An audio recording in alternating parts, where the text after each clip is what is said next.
This week, I have Anna Brading on with me. I'm really excited. She's a financial education instructor and an author, and this topic is so important. So, Anna, thank you for being here. How are you?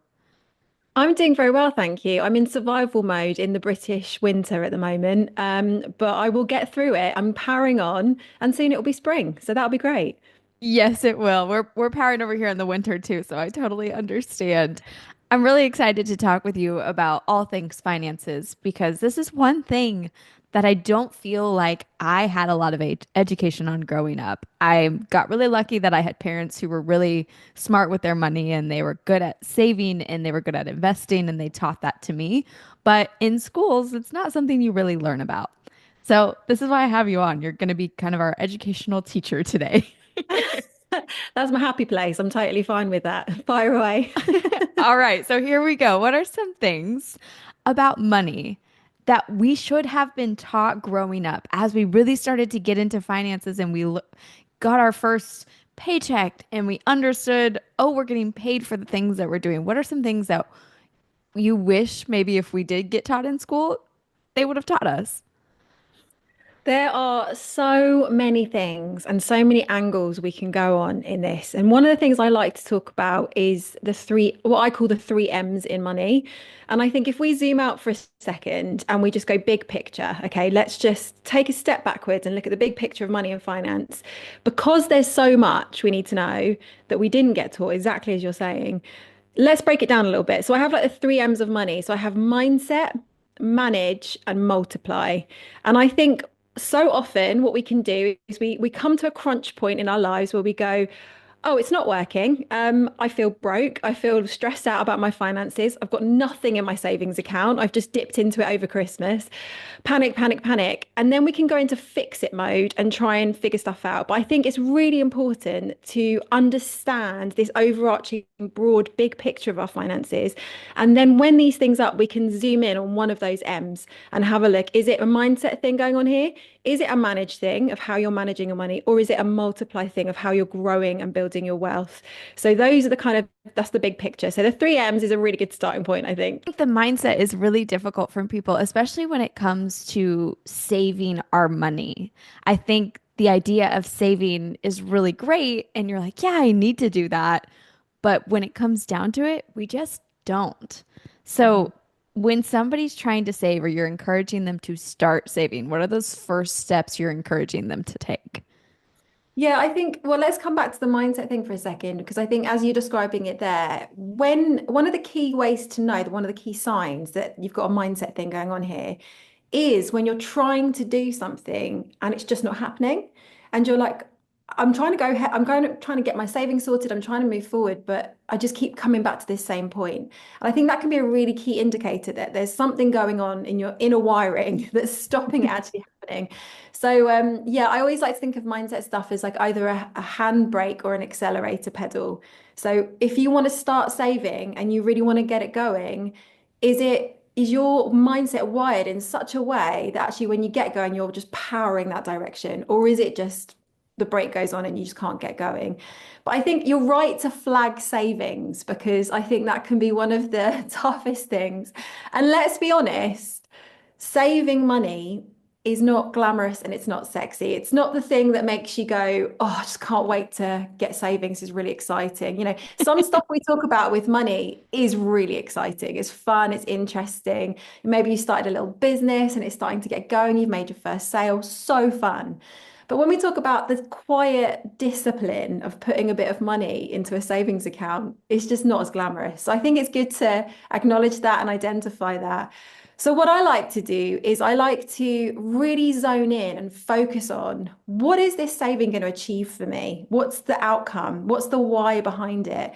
Because I think when we dial into the why, when we get that really clear in our focus and in our mind, we can align our motions, we can align our mindset, and it can then just help keep us on track when it does get a bit boring and it gets a little bit difficult. Those moments where you're standing in, I don't know what equivalent clothes shop is in in America, but in the UK, we've got, you've got your Zara and you've got your H&M and, you're Oh, just yeah, we standing. have those too. Those are You have definitely a those? thing. Okay, this is good. This is good. You're looking at that amazing outfit and you're thinking, I really, really want that. but I've got a savings, I've committed to saving, but I can just open the app on my phone. I can see the money is there. I can just dip into it. And it's in those moments that you better have a good reason to save because that's going to bail you out in that moment. So what is it? What is it that's motivating you to do it? Is it just because someone's told you to? Or in my case, it was a case of I knew I needed to build an emergency fund, which we could talk about maybe if you want later on. But it was this sort of idea of building up a lump sum. And I knew that if I did that and I completed that, that would then open the door to allow me to start confidently investing. And I knew that investing was the thing I really wanted to get to because then I could start to grow my wealth and I could start to move from a place of being paycheck to paycheck the whole time and actually start planning for my future and get excited about that. So it was like this, it was almost like this tool really to get me to where I wanted to actually be. So I think when you know why you're saving, what it's for, you've got clarity on that, that can really help motivate you and keep you going. You mentioned here, and talking about being in a Zara or an H&M. Yeah. Why do we have these tendencies to want to overspend? What's Mhm. happening there that's kind of in our brain that may help us understand a little bit more why we might be overspending for whatever your vice is? Yeah. Well, I mean, obviously, there's so many ways to overspend, isn't there? And particularly now, we're in a point in time that we've never been in history before, where you can click a button and get the very thing you want tomorrow or even today, potentially. That's never been the case in the whole of the history of time. That's never been the case. So we are facing challenges of immediate gratification now that we've never had to face before in this way. And so I think you don't have to look very far to see something that you want. And also with the rise of marketing and sales and adverts, social media, it's absolutely bombarding us. We are constantly surrounded by the next cool thing, the next idea, the next cool gadget that we want to get, making you feel like the thing you've got right now isn't good enough anymore. And it's moving at such a pace that I think overspending is so common and so easy to fall into. And I think, to be honest, unless you're very, very strict, most of us do it. I think I do it from time to time. I'm not perfect. I see the flights and I think, oh, I could go and see my friend. I don't have a plan to pay for that, but I'm just going to do it. I'm just going to do it. And I think we've got to be real though. And I think one of the problems with overspending is because it's a little bit of escapism because a lot of us, especially at the moment, with the way things have been in recent years, post-COVID, with cost of living crisis and really the rising cost of living going mad, we kind of, and many of us potentially were doing all right before that. And now we're feeling in a position where we feel a little bit trapped and we feel a bit stuck in that, maybe in that paycheck to paycheck, what I call the doom loop, because I just think it is a complete doom loop. And you feel, if I just get that thing, it's going to relieve that pressure a little bit just for a moment. It's going to make me feel like I'm not trapped. It's going to make these circumstances feel a little bit better. And I think we've got to be real about that. But also, we mustn't ignore those feelings of what you actually want. You want to have a fun, exciting, adventurous life. Cool. We all do, I think. And I think one of the things I love to help people do is before they jump into the how and the what and the why of money and managing money and bank accounts and saving pots and all that stuff, I really love to inspire people to kind of stop for a second and just say, what is it you really want? What is it deep down that you kind of your circumstances don't even allow you to think about right now because you just think, oh, I'll never have that. If you put it down on paper and you get it all out, is it really that far off? Well, if it is, maybe that will help you make some decisions to start moving in that direction. So I think overspending can often be a little bit of a signal to what it is going on under the bonnet and actually what you really want to be doing and having in your life. Oh, hearing you say that, just talking about like the deep down, what you really want and writing it out, because I think the biggest thing with finances in general is we do feel like we want to have everything and we want to have this life. You have this juxtaposition of I want to do and live my life, but also I understand and I need to save and protect myself for the future or for emergency circumstances. We have that constantly going on, this internal conflict. When we talk about two mistakes, What are some Mm. mistakes that you're seeing people often make, especially in the beginning stages of financial decisions or learning to save or invest? Yeah. I think if we go really practical for a second, this is such a quick fix, but it really, really works. Is especially with saving, I think we tend to think, well, and I used to do this like literally all through my 20s. It was bad. So you basically get your income come in and then you go, okay, I'm going to spend what I need to spend and I'm going to be really good this month. Like honestly, I'm going to be so good.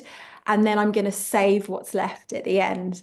And I think right there is one of the biggest savings mistakes because there's this thing, Parkinson's law. You may have heard of Parkinson's law, where, it's about the time it takes to do a task, it will expand to the time you give it. Well, there's a derivative of that for finance, which kind of goes along the lines of whatever money's available to you to spend, your spending will increase until it's all gone. That's just how it goes. So if you think to yourself, right, I'm going to be really good with my money this month, and I'm just going to spend really carefully, and then by the end of the month, I'm just going to save that bit. What's actually going to happen is you're just going to spend more, and then you're going to get to the end of the month, and there's not going to be anything left. And I mean that is me. If I don't plan for that, that is me. And I'm sure many people can relate.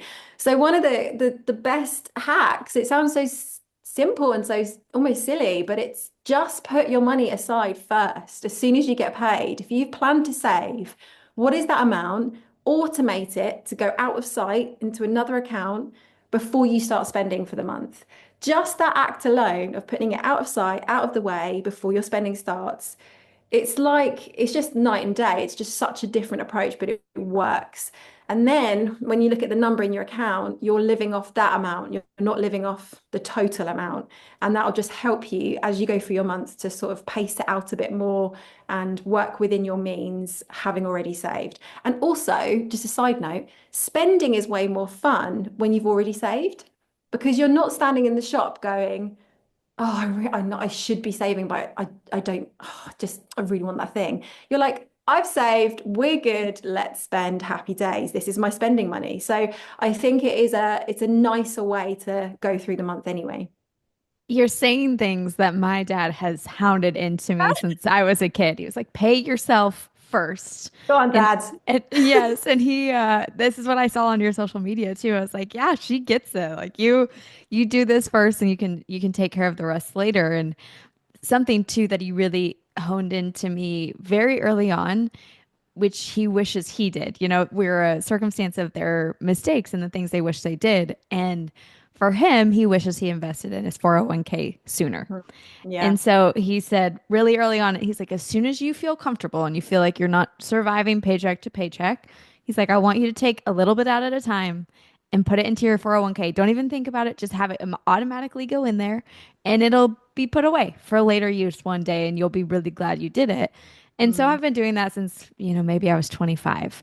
And it was just a little at first. I think maybe $10 a month. It was not Yeah. anything, but it was something enough to make me feel, okay, I'm contributing. Why is that 401k so important? Because it's really easy to think like future times, don't worry about it. Yeah. It is so easy to think like that. I still do that now, and I'm getting closer to that bit. I'm much older than you starting at that age. I wish I'd started that young, and I had to play catch up, and I'm still playing catch up because I didn't start young, and it's frustrating. So I wish the same as your dad. I wish people got this early and just did it as like you said, exactly like that. A small amount to start with, doesn't have to be a lot, but it just gets the habit going. And then as you hopefully as things increase, your income increases as you get older, you can increase the percentage perhaps that you're saving each month and putting into investments. The important thing, the thing it all comes down to, and it's not, this is why it's so important to start young, is it's all based on compound interest. Very, very boring sounding, but there's like this magical force going on behind investing that makes it all work. And it's compound interest. It's a bit of maths that without it, the whole thing falls down. The idea is you're earning on your earnings. So you're getting a return on your investments, but then you're getting a return on that return as well. So instead of having a sort of straight line increase, it's a curve upwards. So the longer it goes, the more the growth happens. So there's crazy stats. I'm not gonna quote them exactly because I don't want to get them wrong, but Warren Buffett, for example, The majority of his wealth he created after he was about 68, I think it was. And then from that point, it's just absolutely rocketed upwards. So he became a millionaire quite young, but then, his wealth was increasing, increasing. But there was a moment where it just sort of tipped and it kind of just started to explode. And that's compound interest. It's a classic example of compound interest. So I think the the younger you can start, even if you're starting with a little bit, the longer you've got for your money to compound, and it really does make a difference. If you've got a spare moment and you want to geek out on this, you can go to the calculator site. There's loads of different calculators online, but calculatorsite.com or something like that.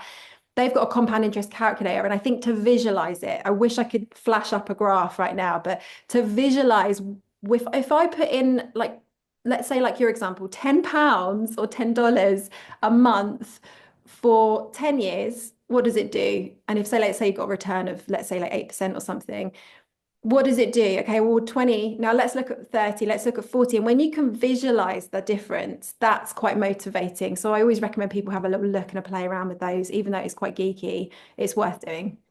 You talk about motivating. I had started, I don't know if you guys have Robinhood over there. It's an investment app. Similar stuff, yeah. Yeah, so I had started kind of playing around on that when I finally got to the point where I was like, okay, I'm comfortable. Maybe I'll try a little investing. I have no idea what I'm doing. You're looking at someone who has zero experience, zero knowledge of the stock market. But I said, I'm gonna just start buying some stocks of things that I use and I love Yeah. because I know I'm using and loving them, which means there's probably other people that are. So that's what we started with. I think I bought like Apple and Disney and all these different kind of just things that I use every day, Meta. And I was buying stocks in them and I was having so much fun. I was not playing with a lot of money, but I was having so much fun being like, oh, I made $5 today. Now, I know the stock market is like very volatile and that goes up and down. But the days when it would be up, I'd get so excited watching that experience happen and seeing something happen with my money that I didn't do anything besides just put into an app was really fun. So totally understand that motivating factor. And I do want you to speak on the investing because like I said, I am so not an expert, but you have the expertise to tell us like what investments might be right for us, especially starting and as we start to grow. Yeah, I mean, even you saying that, I have some expertise. I am not a financial advisor, I'm a financial educator. So just to put it out there, I'm not going to tell you exactly what to invest in with your money. That only a financial advisor can do that. But that's the point, really, is that you don't need to dedicate your whole life to understanding stocks and shares and the ups and downs of the market to really benefit from investing. And I think my biggest tip would be because it's a bit of a vortex investing. You can get sucked in by all the information that's there and the different theories and different ways of investing, different asset classes you can invest in, and everyone's got an opinion. But you really need to almost learn quite quickly to drown out the noise and just look at what is a sensible long-term strategy for someone like me who's not going to spend 10 hours a day watching the stock market going up and down. I'm not going to do that. I've got things I want to do with my life. So I think just to be okay with picking sort of broad market index funds, those kinds of things that are capturing lots and lots and lots of different companies rather than, I mean, even with picking your stocks, even in that example, I think investing in what you're interested in is a nice idea. But I think at the same time, if something happened to Apple and you've got only Apple stock and maybe two others, it's quite a risky play because we don't know the inner workings of Apple, right? We don't know what conversations are happening right now behind closed doors. There might be some big scandal about to come out tomorrow. Let's hope not. But that can happen, and it has happened in the past. And you have to remember that if all your eggs are in one basket, that is quite a risky play. So you want to look at what are less risky strategies, but will still get me some potentially good returns on my money because you still want your money to grow, right? So I think taking that approach where you're not sort of just putting all your eggs in one basket is a really good move. There's very simple, boring funds that you can put your money into that are not like all singing, all dancing, very exciting. They just follow different markets that are doing well and the best companies in those markets. And that's a less riskier approach than sort of trying to work it all out for yourself. Yes, the funds are super important too. When you kind of look at different funds, can you give us a few examples? Just because I know, like for me, when I started learning so much about this, Yeah. I had no knowledge of anything. So some maybe some basic ideas of what those funds may look like. Sure. I think you can sort of kind of look at different geographies. So you can go, so say for example, you were like, I want to invest in US. Okay. There's some great companies in the US, let's be honest. Let's see if we can capture some of those. So you've got the one that everyone talks about is the S&P 500, which is just tracking 500 amazing companies in the US that are doing very, very well. That's all it's doing. It's just following those 500 companies. So that's a really interesting one. That's one that everyone normally quotes when they talk about index funds. But there's other ones like that around the world. There's an equivalent in the UK. And then you can get worldwide funds as well. But the thing to do, I think, would be to find an investing platform that has got a very high emphasis on education and sort of hand holding you through the process. I don't want to speak to specific platforms because it won't apply in different geographies. But I mean, in the UK, we've got some great platforms now that aren't just dishing you up funds. They're sort of going, okay, here's a few video tutorials on what this is and what you might be investing in if you invest in this. And hey, are you interested in potentially impact funds that are doing good in the world? Okay, well, let's talk to you about that. And I think I would just really encourage people to do a bit of rabbit hole, just go down a rabbit hole and learn, but do it with a reputable source like a decent investing platform where they are educating you, they're hand holding you, they're telling you about the risk levels of each different fund. And yeah, I think that's a good route to go. Oh, that's super helpful. I wish again, it's live and you learn. Like you start to understand things a little bit more, and I wish that's something even I had as I was starting to like dip my toes in this very shark eating world where I Yes. had zero experience what I was doing. On this kind of flip side of investing, we also have debt. There are so many people out there that carry debt, unfortunately. And it's something that I feel like holds this storm cloud for people over their head. What are some tips or resources maybe that help for you when you're working with people and they have debt, but they want to get out of debt and they want to be on their way to savings or investing? Yeah, really good question. It is. It's very, I mean, storm cloud is a very good metaphor for, what it feels like with debt. And I think, and the way that it can grow and accumulate as well is pretty scary. And I think let's remind ourselves again that we are in a really strange point in time where, again, you can just put anything on buy now, pay later. Just click that button. Don't worry about paying for it today. Just pay for it tomorrow. It's fine. So easy to take on debt now. So just to get in that position is very, very easy. And not to mention all the big things that have happened in the last few years that have just thrown curveballs at us, one after the other in life globally. So there's a lot of that. But I think somebody who is wanting to get out of debt, I think the first thing to say would just be like, huge, well done, excellent move. Having that shift from I'm going to just have it there, sitting there, growing to I'm going to do something about this now and I'm going to get out of this situation is incredibly brave. It takes effort and it takes courage. And I think, you need to know that's a great decision. That is a great decision to tackle it, to face it, to battle with it, to get out of it is a great thing to do. I think another thing that I often say to people, which I think still is relatively unknown, is there's so many free resources and people that will give you their time for free to help you know what steps to take. So if we're talking significant amounts of debt and it is kind of you're in a position where it is difficult to pay your bills, you're in a tight spot, there are so many amazing charities, resources, organizations around the world that will help you for free. So the whole idea of you have to do this on your own, you got yourself in this situation, it's your job to get yourself out, that's not necessarily true. I think to be able to walk it through with somebody is a really good move. And there are plenty of places that will do that without charging you anything for their time and expertise as well. And then coming back to kind of what we started with saving, one of the best, I think, motivators for getting out of debt is having that clear goal and that target and setting yourselves, if you can, breaking it down into from now till completely cleared, what are the steps I'm going to take? And like ticking them off as you go. So a lot of people have their sort of charts they put on the wall. They might have an app that kind of reminds them of how well they're doing. They're seeing that number come down. That's so good because I mean that's just a good thing to do anyway with savings goals, with investing goals, with business goals, anything. And I think that is a really great motivator. It's just saying, well, if I was to pay that much per month by this date, I'm going to be debt free. And you do everything you can to stick to that, to pay it down quicker if you can. Very, very motivating. And that's worked really well for a lot of people.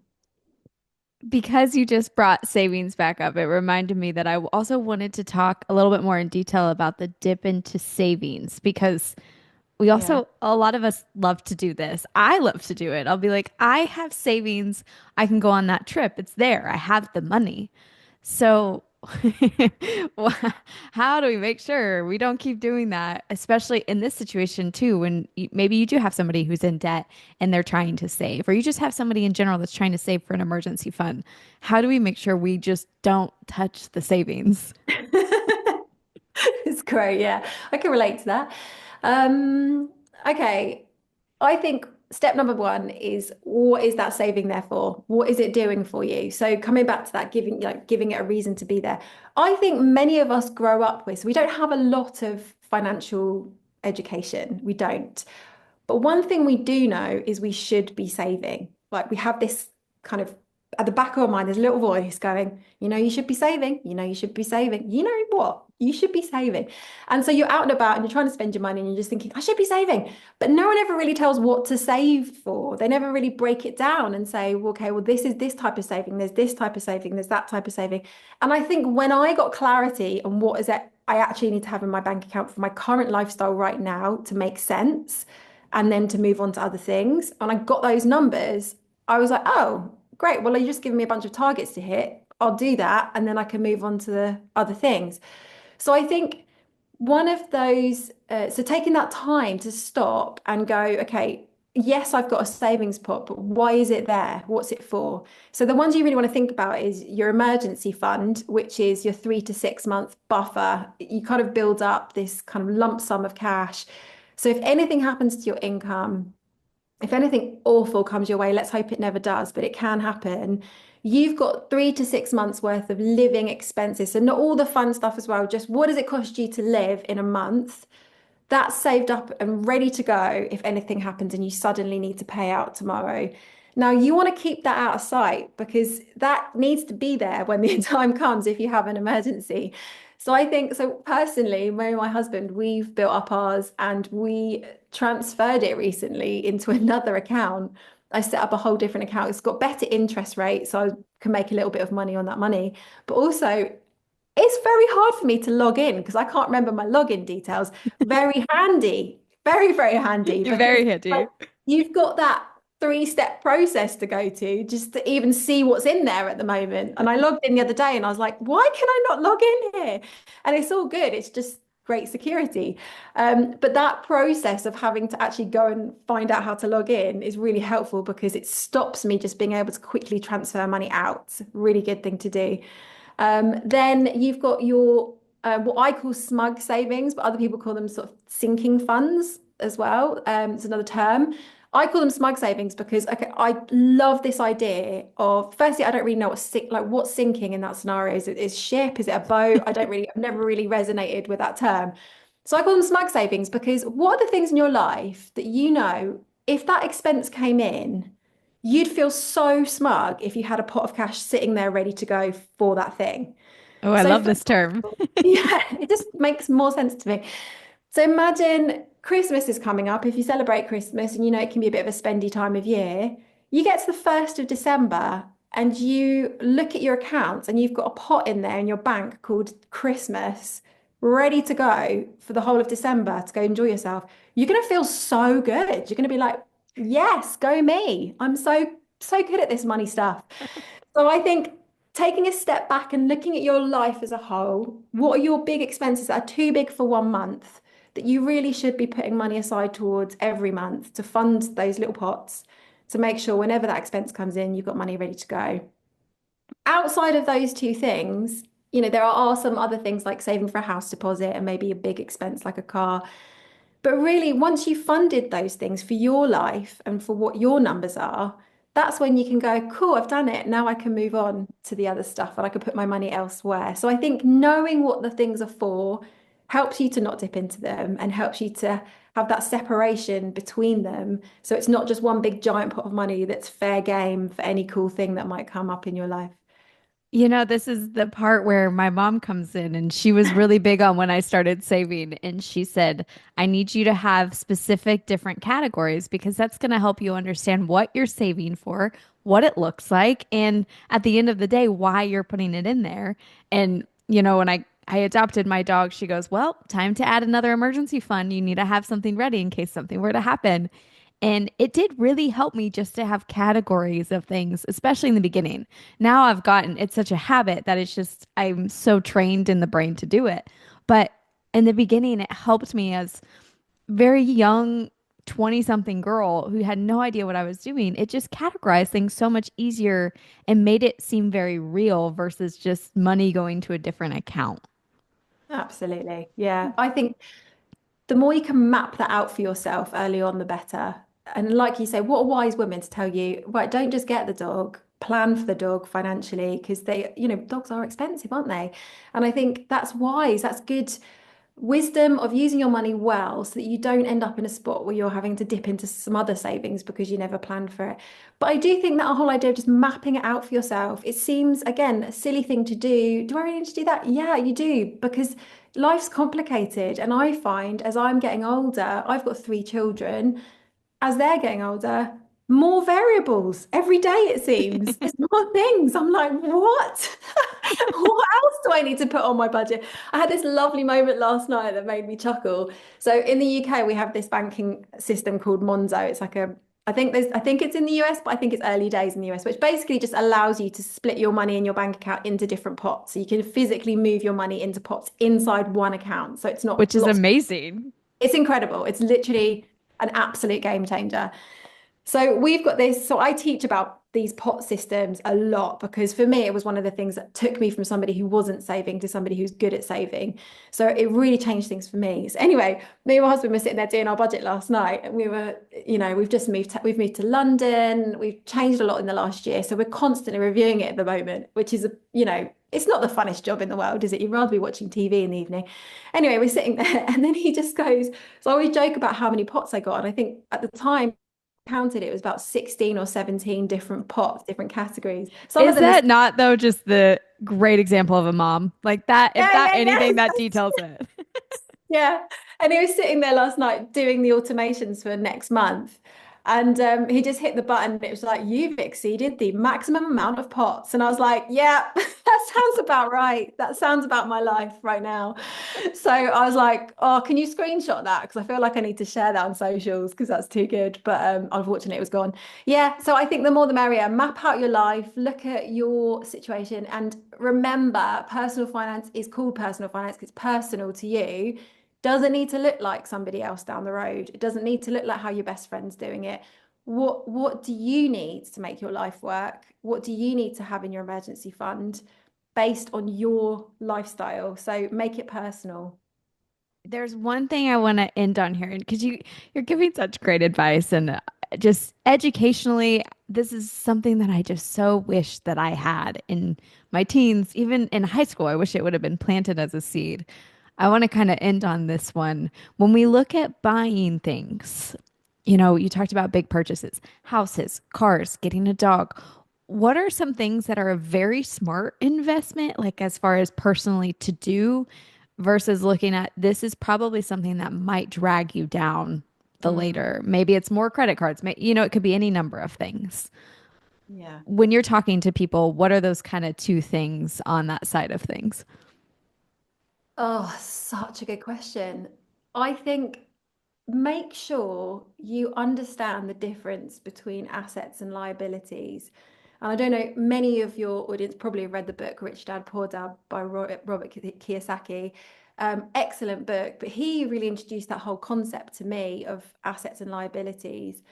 And just understanding that one concept alone can massively change the way you spend your money. So, in terms of what you've talked about, dragging you down in the future, what a great way to put it, because that's the job of a liability. A liability is something that you buy that then costs you money to have it. So, I hate to say it, but even a dog, like, sounds awful, but like, dogs cost money. Your dog's not going to make you money unless you make them an Instagram dog superstar and then you start making money that way.